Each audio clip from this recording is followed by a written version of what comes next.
Hello again and welcome to the BitHub Podcast. I'm Thaddeus. And I'm Dan. And this is episode 5. Today we'll be discussing Devil May Cry 5. And we'll be going over a couple of news headlines in the world of video games. And with that, we'll just hop right into it. So Dan, anything you've been playing other than, I guess you didn't get to play DMC 5 yet. No DMC 5 yet. I tried to get it used. Okay, because I have this system for playing new games. Right. I am a sucker. For some reason, I have the EB Edge card. But the thing is if you have that, you can buy a used game, and in 7 days you can return it and exchange it for a new game. Okay. So for games, I'm always kind of iffy on, although I didn't do this with Resident Evil 2. I always like to buy them used so I can play it and then return it for credit. And then just buy it new afterwards. Yeah. Because I've tried out the original Division that way. I tried out so many stupid games. And I go, oh yeah, I knew I wasn't going to like this. And bam, back in. Unfortunately, I just used it for recording footage. So I always had this $80 buffer of credit for my EV Games card, which today I used to do my Sekiro pre-order. There you go. Yeah, if with DMC 5, you could have definitely used the week because it's a short game. I banged it out in a week or less than a week. You did it kind of part-time. Yeah, and some people beat it in the first week and they got it. I got to maybe the first 12 stages, and then after that it would be a level here, a level there. And I guess kind of the last few stages on Thursday night, I think. Yeah, and just to kind of get myself ready to talk about it, I did run through the demo about 4 or 5 times. By the last time, I just kind of equipped that green arm. Yeah. And I was just blasting myself all over this map. But Nero didn't even touch the floor at that point. So it was kind of like a Attack on Titan arm. I can see that. Because you had your grapple hook. Yeah. So what were your thoughts on DMC 5? Yeah, so it's the antithesis to Resident Evil 2, or my personal experience with Resident Evil 2, your experience as well, where I thought the game was fun from beginning to end. I mean, a little less by the end, but not a major detriment. So, just to start, I've been playing this series since the first one on PS2. The second one was a major misfire. Third one was a nice return to form. Fourth one was decent, but that was when they started. That's one where they introduced Nero. You're not Dante until halfway in. This one does a similar thing, and you also have V. Now, I actually kind of want to talk about V because, I don't know, the character is a ridiculous-looking character to me. He doesn't seem like an intimidating character or a cool character. He's very Final Fantasy 15 looking. To me, no. He looks more like an early 2000s. Okay, that art is more. I think it's done in that style, but in the game, he looks more like early 2000s high school goth or something. Or he looks like. Do you ever watch Grandma's Boy? Yes. Do you remember JP, the robot guy? Okay, yeah. He reminded me of JP, the robot guy. Really? Because he looks... I don't know if you would know this, but there's Japanese fashion. Yeah. There's something called onike, where it's all older guys who try to go sort of rock, sort of emo. Well, to me, that's more like Dante in this one, because Dante, especially because I got the deluxe, or deluxe, yeah, digital deluxe. Which is why I can't lend it to you, because I was going to get it physical, but then couldn't get deluxe, and I'd be like, I just lend it to you. You should just let me know. I could just share played call you every 2 hours. Well, want to try that actually? Want to see if you can just move share play a whole game? I'm down for trying that out. You just flip it on and go away. Yeah. I'll text you every hour. Hey, I need you to redo the section. I'm down for trying that out if you are. Especially the timing. I mean, the timing seemed okay when we tried that Death Road to Canada. Oh yeah, it worked out pretty interesting. Yeah. So again, if this definitely seems like a thing where its response time matters 100%. So yeah, if it works, actually that'd be a good one to test the response time with SharePlay. Yeah.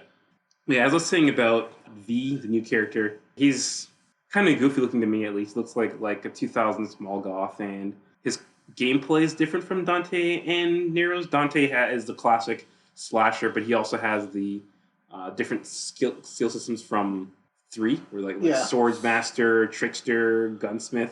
Sorry, Gunslinger. Yeah, so he has all those. Nero's different this time around because as you're talking about, he's got the arm attachments. And it's like a lot of them are like you only get a few in the demo. Which ones do you get in the demo again? You get the rocket arm that you can ride on. You get the general one, which is like electricity. Yeah. And then you get the... I can't remember. It starts with a G. It's the green one. Yeah, I can't remember the name. Where it kind of just blasts you in different directions. Yeah. It's kind of like a third jump. Yeah. Or like a dodge. Yeah. And then in this one, you get a whole lot more. Especially if you get the digital deluxe. It's like... A lot of them get pretty inventive. They're like almost like Ratchet and Clank weapons. Okay. Like you get one, it's like a steampunk gear arm, and it shoots a bubble over them, and it's like it's not stasis, but it slows everybody down. You get Mega Man's arm, the Mega Buster. Yeah, it's fun to use. Not super effective. You can charge it and hurt people, but it also like when you use it, you also do Mega Man's animation. So like when he jumps like Mega Man. It's like his arms go up. Yeah, and then you can slide like Mega Man. So those are nice little touches that they added to it. And yeah, there's a whole shitload. There's like one that's like a dildo arm. It's like it's like it doesn't look like a dildo, but the description of it sounds like a dildo. It's like designed for like giving pleasure and it has vibrations and a texture or something like that. But that's for healing. Different things like that. So they were pretty inventive with the arms, and he plays more or less the same. I think in 4, it's been a while. He plays very similar to Dante. But he had like different things with his arm. Like he could grab. He had like a big arm that he could grab people with. Yeah, but the Bionic Commando. Yeah, but in this one, because his normal arm was chopped off, he's got that attachment. The robot arm. Yeah, so that adds a bit of variety to it, and it's a nice touch. V's gameplay, though, all you're doing is just standing back, and you're tapping on square and X, or no, triangle and square over and over again, because he has like different summons, and then they're doing all the dirty work, and you just stand in the back, and then once the enemies are weak, and you stab them with your keen. So you can get I can get triple S's in every level with them with no effort. I'm gonna do just spam attacks. You'll get like a sore wrist, but just spamming attacks. So I liked all that, and the story's goofy. I think the story's goofier this time around than of the earlier stories. Like, it doesn't take itself seriously at all. Is it goofier than the second one? The second one, I can't remember. The second one, I think it was being serious. It tried to be edgy, but it was not good. The second one had no soul. The second one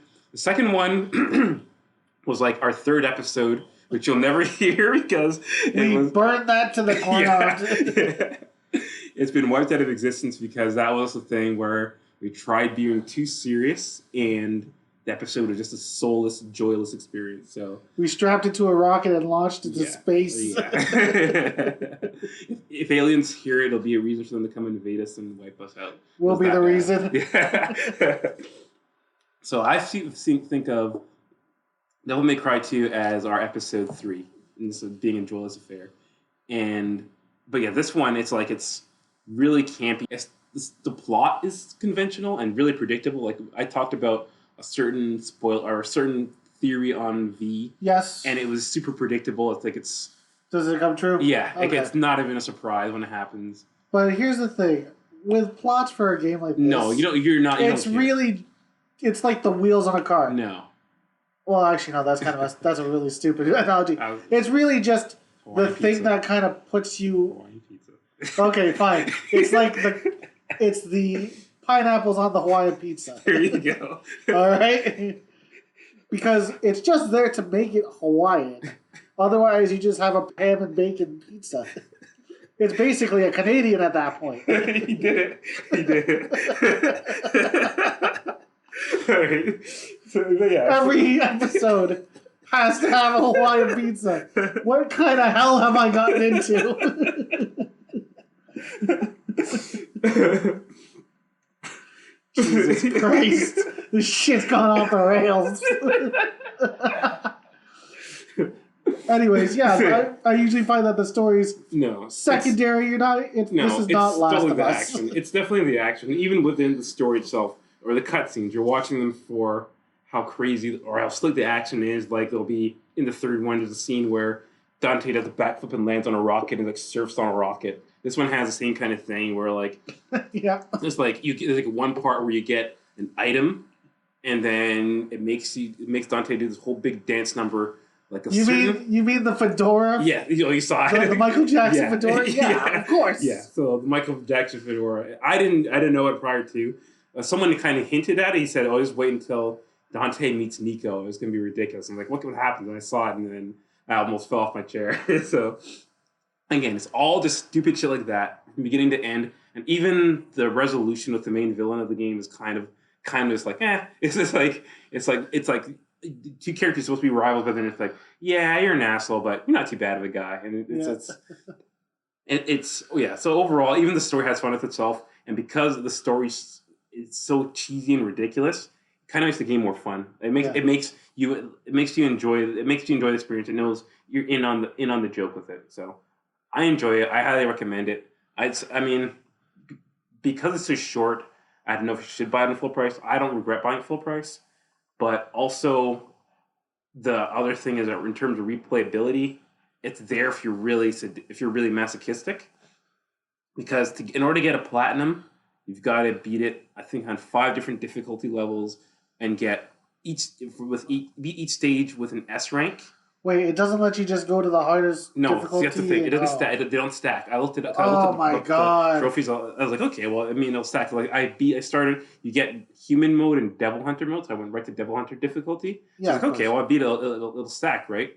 Nope. You have to go back and beat it in human, and then you get Son of Sparta. You got to beat it in that, and then all the other difficulty levels, and you get an S. So I'm just like, well, I'm definitely not doing that. So I'll dick around in the game just for the fun of it, but in terms of trying to platinum, that's a no-go. And that's like kind of seems like a thing with Capcom. A lot of Capcom games lately, the trophies. They need a trophy, someone to just work on their trophies. Consultant, or something. Like even Mega Man 11. Like I beat it on superhero mode a couple weeks ago. Did you platinum that? No, it's like I'm considering trying to, but some of the things they want you to do are pretty insane, especially like the challenges in it, like Dr. Wily. Challenge mode? Yeah, so some of the challenges in Deliver are pretty insane. So I'll probably make my way through. Like Mega Man 11 is a game that I can always just go back and play because it's short and sweet, and it's a certain fun factor to it because it's so simple. But the trophies on that are pretty insane too.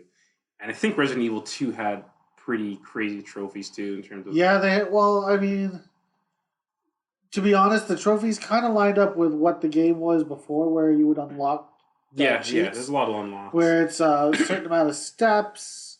Yeah. If you beat that, you have to beat it within, I think it's under 4 hours. Yeah. Or, I remember the original Resident Evil, you had to beat it under, 1 hour? In order to get the infinite rocket launcher for the original Resident Evil. Crazy. So, I mean, it's kind of like that, but now with it being a little bit harder. It's not as much fun. It's not as much fun, and also it's a little bit harder. Yeah, and I mean, controversial opinion, but Resident Evil 5 was a more fun game. And even though Resident Evil 5 was a fun game. It wasn't a scary game. No, not at all.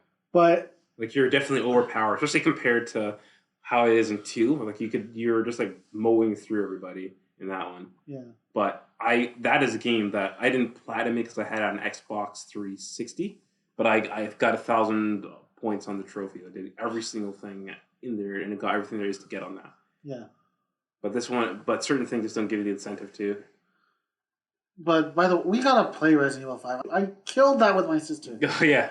I mean, oh my god, it's such a fun game. Did they re-release it on PS4? Yeah, they remastered it like within the first year of the PS4. Yeah, I'm down for doing it. I think we can find the physical copy for like $10. Yeah.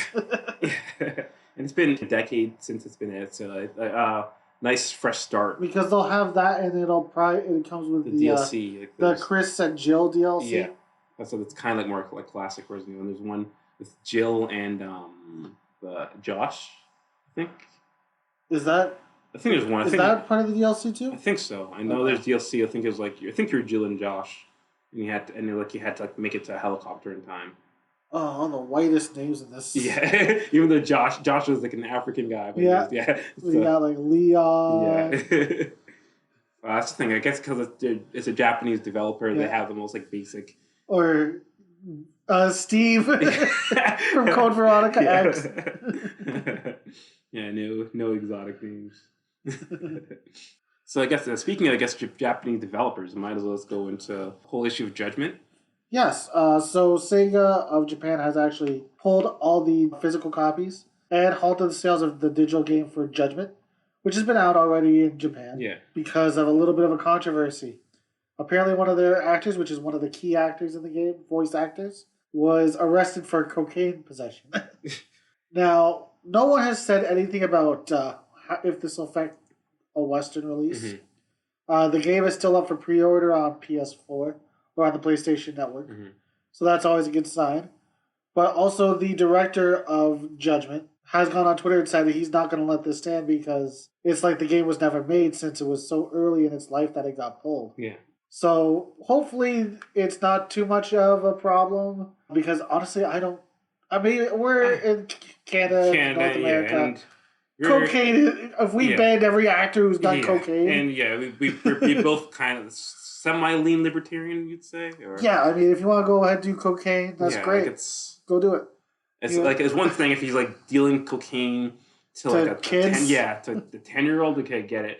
Or if he was like using it for some kind of nefarious thing, like keeping sex slaves or something, but he's just... Or if he was putting it in a soda. Yeah, if he's like using it to date reaper, I don't know. Like Coca-Cola. Right. You know, it'd be a little bit like, oh, okay, that's not a good look. Yeah. But I mean, it's his personal choice. Yeah.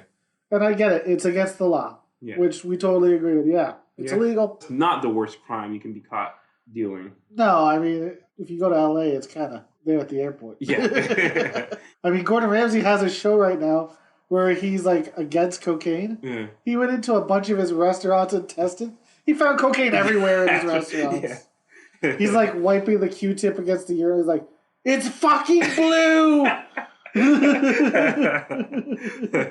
Just like put it over the cutting board and snort. Holy shit. Yeah. What is this? High school? You snorting coke off a urinal? Yeah. I remember walking in and people doing that. Do you remember Oh, we thought...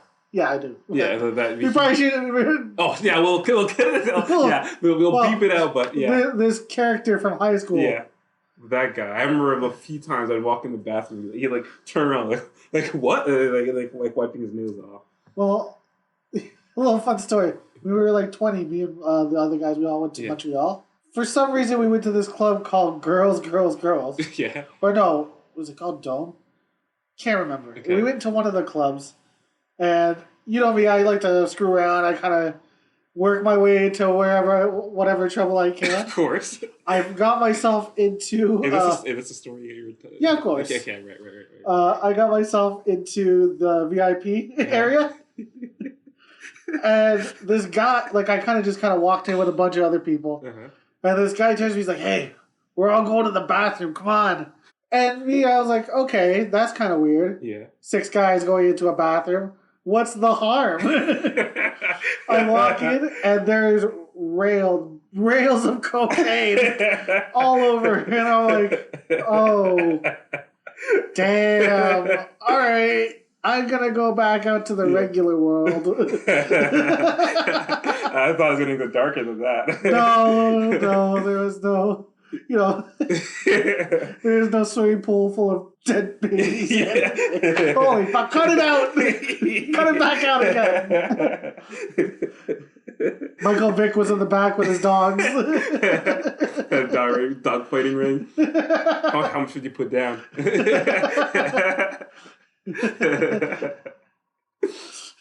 Oh, man. Hashtag pray for puppers. Oh, man, this is what's gonna get us pulled off of all the streaming services that he has got us onto. iTunes is just gonna shut us down. That was good. How do we come back from that? What the hell were we talking about? We were talking about Judgement and cocaine. Okay. So your quick take. Yeah. So doing coke isn't. I mean, it's not for me. I've never done coke. I have no plans to, but I don't see anything wrong with it, and I don't think it's anything that would bring negative attention to the company. Like, why do they care? I know that it's Japan. Yeah, Japan's a little bit more... It's definitely a cultural thing for sure. And it's like, isn't that stuff in the game itself? Isn't the game about like? Well, yeah, it's about Yakuza, unless it was the main character who's again. Well, but really, it's a voice. Yeah. You're paying them to do a voice. You're not paying them to be them. Yeah, exactly. It's not like when Tiger Woods got found out, and then there was no more Tiger Woods PGA Tour games. Or if you're like, not like you're like Bill Cosby and you're the family man, you know, the guy who's like America's dad. Making everyone to punch. Yeah. But then you're a serial rapist. So oh my god! I can understand pulling everything from him, but I was so sad when that happened. Yeah, I didn't want to believe it at first. I was like, come on, it's Bill Cosby. Yeah. Who's he gonna? Yeah. Who's he gonna? Yeah. Damn it, Bill Cosby! After a while, it's like, yeah, you can't deny it anymore. No. Those sweaters are stained with tears. Oh, we really gotta cut this out. So I guess while we're also discussing Sega Japan, we both saw the trailer for Shenmue 3. Oh yeah, it was an item on both our lists, just like Judgement. So what do you think of this new trailer? You know what? I remember when we first saw it, we were pretty hard on it because the graphics look terrible. Yeah. They look bad. Yeah. I mean, it's Shenmue though, so I kind of came around because I was thinking... Okay, but I guess, it's been 19 years, so I understand. And they can't change the character models too much. Yeah. Because it's not like going from, Devil May Cry 2 to now. Yeah. Where they kind of went for a realistic aesthetic. It was just Bach pixels. Yeah. But they went for a cartoony aesthetic with the first one. Really? Did they, though? Because, I can understand. Back then, that was, realism to me. When I saw the first Shenmue back then, I thought it looked realistic. Yeah. But even on Shenmue 2, they still had the anime eyes. Yeah, I guess so. So they had to kind of keep it looking like anime. So it kind of looks like Shonen Jump Force. Yeah, I can see that. Right? Yeah. But also, when they showed me the Drunken Master teaches you style, that I wasn't too hyped about because I was like, oh no. Oh no, baby, don't. But I gotta hope that, you know what, maybe they just keep the combat, tight. Make it like a 9-hour game just to finish off the whole story. Yeah. I hope they do, and I hope they don't sequel bait because it's been a while. I don't know if you're gonna get money here and say, "Oh, you're not gonna come back for a fourth." Yeah, it was a long shot to even get this. So it was a long shot to get the second one. Yeah. You had to switch consoles. Yeah, and put a DVD in to explain the first one because no one could play the first one. There were no Dreamcasts. Yeah. That was a problem. You mentioned, too, that one of the people actually get it on Dreamcast. Oh, my copy's burned. My copy's not real. Oh, really? Oh, I got it legit back then. I couldn't find it because I bought the Dreamcast not in the year 99. I bought 2001. Even by 2001, Dreamcast was dead. Yeah. It died pretty much. I think I got mine Christmas 2000. Yeah, so... And then... I think Shenmue was out there, so it was one of the first games I got. It came out December 2000, right? Yeah, the only real games I have are Soul Calibur, Street Fighter. I don't even have a real Marvel vs. Capcom 2 because that game is $100. Jesus, wow. Yeah. I always hate that I was so stupid as a kid. I guess always traded things in. Not as bad as your brother. No. But still, there's nothing. Maybe starting from the last generation, I've been keeping everything, but a lot of shit, I'm pretty sure, has gone up way more in value by now than they were back then. You know what? I still sell stuff. I don't trade it in, but I sell it stuff. So I've sold some rare games, and I'm thinking, man, because there are rare games out there that I don't like. Yeah. There's that unofficial sequel to the Clock Tower games. I think it was called Siren. Or it was basically the Clock Tower games is a horror game where you have to hide. Yeah. This one you had a dog as your partner, so the dog would attack for you or distract them. And it's $100 game now, but I sold it for I sold it for $15 because it kills me to have the idea. I know some collectors out there, they'll collect everything. Mm-hmm. They'll collect multiple copies of things. Yeah. That kills me inside, to be honest. That makes me sick to them. That's what got me out of retro. Yeah, well, I kind of caved into something, as Ivan pointed out. You got your Hollow Knight? Yeah, I ended up doing it too, because I was like, Hollow Knight's a game that I bought it on PC when it was on a Steam sale. Yeah. And then it's but I don't really play the PC that much. I play it sometimes. So it's on Switch, so I'll get on Switch so I can play it on the road. Yeah, but see, that's not what kills me, because I know you bought the physical edition, and you got... Did you end up getting the collector's guide? Yeah. That doesn't kill me because you have literally a copy of it for different ones. Yeah. I'm talking about the people who go in, buy 10 copies. Okay, no, I don't care. Or see every Legend of Zelda on Super Nintendo and buy them in droves so that you can have 50 copies. You take a fucking picture of it and put it on Instagram. It'd kill me. Just why?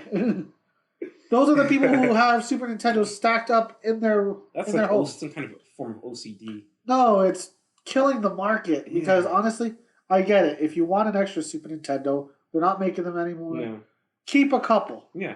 Don't show me that you have 30 GameCubes of different colors and then you pull out your 800 controllers and you be like, hey, look at my 50 Zelda Master Quest games. Like, why are you going to kill the market? Don't you want other people to play it? Are you really going to scratch that disc so bad that you need more than 3 copies? Yeah. If you have 3 copies, okay. Yeah. You know, you can fuck one up. You can have one sealed. Yeah. But people who kill the market, God damn. 3 max should be what everybody does. Because you need your backup. And then you need the one that you're just going to keep sealed. Yeah, because I had 5 copies of Legend of Zelda Link's Awakening through just buying in bulk. Mm-hmm. Every time I would get rid of it for $20 because I would want people to play Legend of Zelda. Yeah. I'm like, why are you selling it for $80? It's not that good of a game. Wow. Oh, and if you're thinking that these prices are crazy, we're in Canada. Yeah. This is not the United States where flea markets are flea markets. Yeah, you got to multiply. If you're American, multiply it by what? 100,000. Because Canada is like the weakest dollar, and we don't get things up here. No. The roads freeze over across the border, so we can't get goods and services. Yeah, the ice is our natural wall. The only thing we get is what they can catapult over the Niagara Falls. So, Shenmue. Shenmue 3. What are your thoughts on it? Because I mean, you're kind of on the same boat. I'm probably not as forgiving as you are. The facial animations on it kind of look like, I don't know. It's like only their mouths move. Their faces stay the same, and their mouths are moving on, and that's it. Yeah, that's sort of that PS2 era. Yeah, very much, very, which is. There's kind of no excuse for it now. For the amount of money it got and for the amount of time that's passed, it just seems so outdated. It seems like it should have been an early PS3 game, if that. And just the facial animations, the facial animations are stiff. The physical animations are very ropey. Like, they don't feel. They're also on mocap, but they just feel. Well, I feel like it would have looked a lot better if they just done cell shaded. Yeah, it could have gone. I mean, I guess people would be too shocked by the departure. Going from a standard shading to cell shading always contradictory. Like, look at Wind Waker. Like, people were. Yeah, but I mean, with the amount of time difference, good cell shading looks like good realistic games from Xbox. Yeah, you can get away with a lot with cell shading because they don't look deformed. Yeah, these look weird. Yeah, it's not even Uncanny Valley. It's not uncanny. No, yeah, that's the issue. It's just the valley. I mean, it could have amazing gameplay. It's weird to say this. I hope they bring a couple guys from Atlas to just make the game fun. Yeah. Like, I want them to make the game fun. Yeah, I mean, and that's the thing, too. I don't know if the gameplay will translate now to it, or people will be as forgiving of it. Like, it's... Yeah. Shenmue was an interesting game, and it was a very immersive game. It was an innovative game. Yeah, but I wouldn't say the original was fun. It had moments that were fun. It had moments that were fun, but back then we didn't have that. Yeah. We didn't have that sort of sandbox. Yeah. Do all these side little mini games. It was Persona 5 minus the quests. Yeah, kind of. Yeah. Yeah. So... I mean, I want them to bring in, I need them to have help from the Yakuza game. Yeah. To help them build that world. Yeah. To make it feel fun. So it will need that. We'll see what happens. I am definitely worried for it. I mean, I'm getting it no matter what now because it was another one of my many Kickstarters of the 2013 you through 2015. You gotta get off that Kickstarter. I slowed down way back. That was between 2013 and 2015. The Wild West of Kickstarter games. Yeah. Because I think that was the time when everybody was kind of leaving their company and then doing Kickstarters of old franchises we never thought we'd see again. Well, I Kickstarted 2 things, and both those never came out. What were those? Well, they were both board games. Okay. So, like, one was a card game, and another was, like, a murder mystery game. I can't even remember, because that was back in... Oh, yeah. Yeah, 2013. But, man, I was like, never again. I just cut myself up. Although I do go on Indiegogo and support comic books and things like that. A comic book, I believe, will come out. Yeah. Maybe it comes out 3 years later. Games are too hard to... There's a lot. They never... I think most of those developers never, I guess, factor in just how much work's going to go into them. Because a lot of them say, oh, they'll be done in 2 years, and none of them are. It's always like 5 years. Most of them, yeah, I backed them, and only like 2 or 3 have come out, and most of those were disappointments. Like Mighty Number 9, and Ukulele. Mighty Number 9 and Mass Effect 3 are again just the bane of my existence. There you go. I got to insert Mass Effect 3 there. Yeah, so it was Mighty Number 9 and Ukulele were just not. And then there's also there's also, but there's a lot that I just invested in that never came up. There's one called Ghost Song, which is like this Dark Souls Metroidvania kind of game, and I have no idea when that's ever going to come. There's one called Anne, which is like another Metroidvania game about this little robot. There's one called Pixel Noir, which is this. I heard of that one. Yeah, so like a lot of those, they look good. But here's the thing that also got us. Yeah.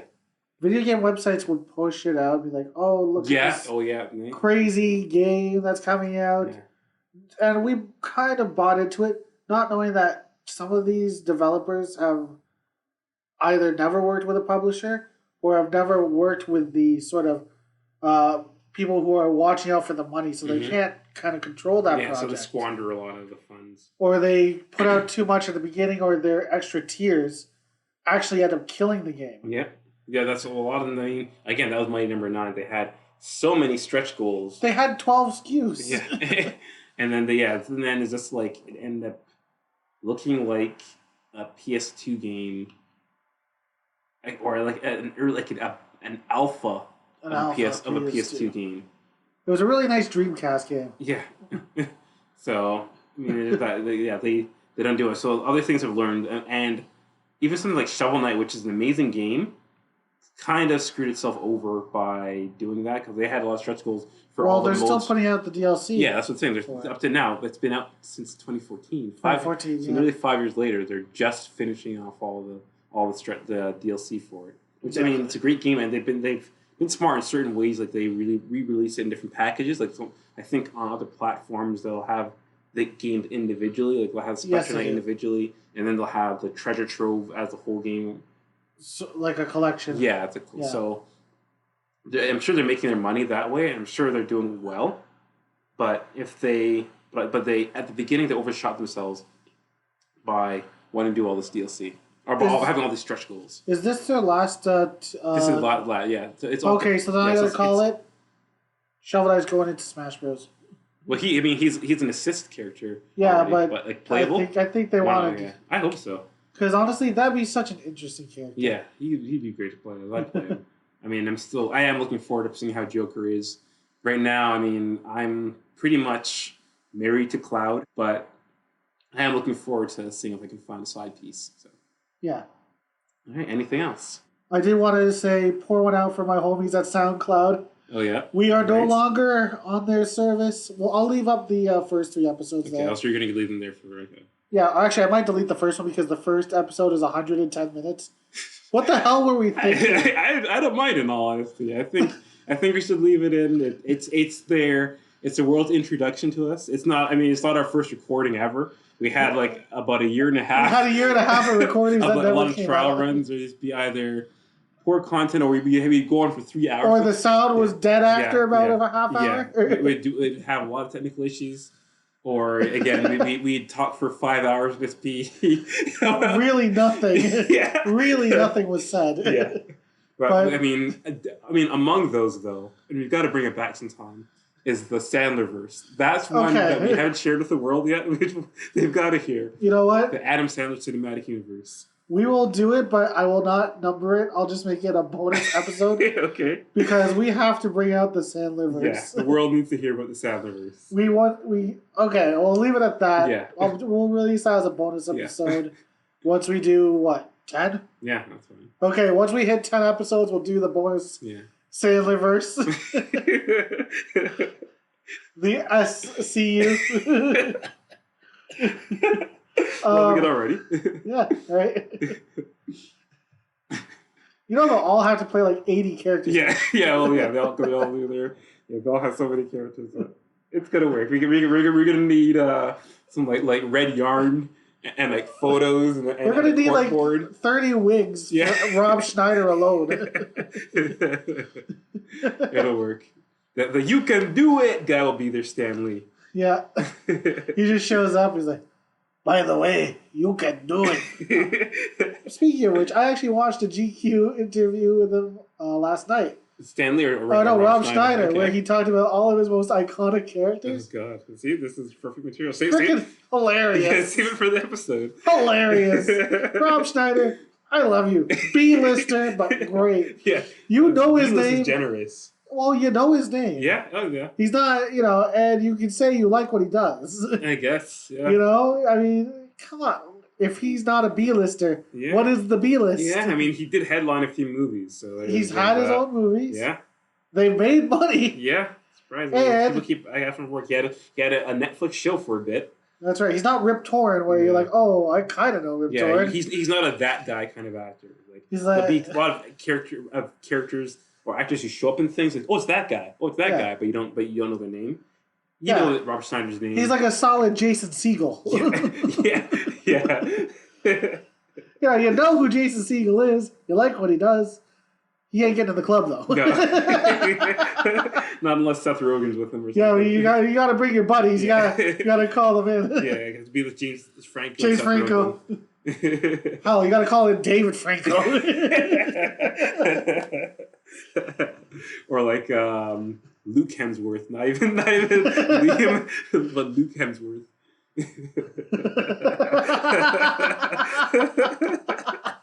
That's too deep of a cut. That's like the Baldwin brothers. Pretty much. So, with all of that, you guys have a lot to look forward to down the road. But I think we're going to call it a day for today. Yeah. And probably play some Smash Brothers. Yeah, we're going to get a couple games in. So until then, guys, we'll catch you later.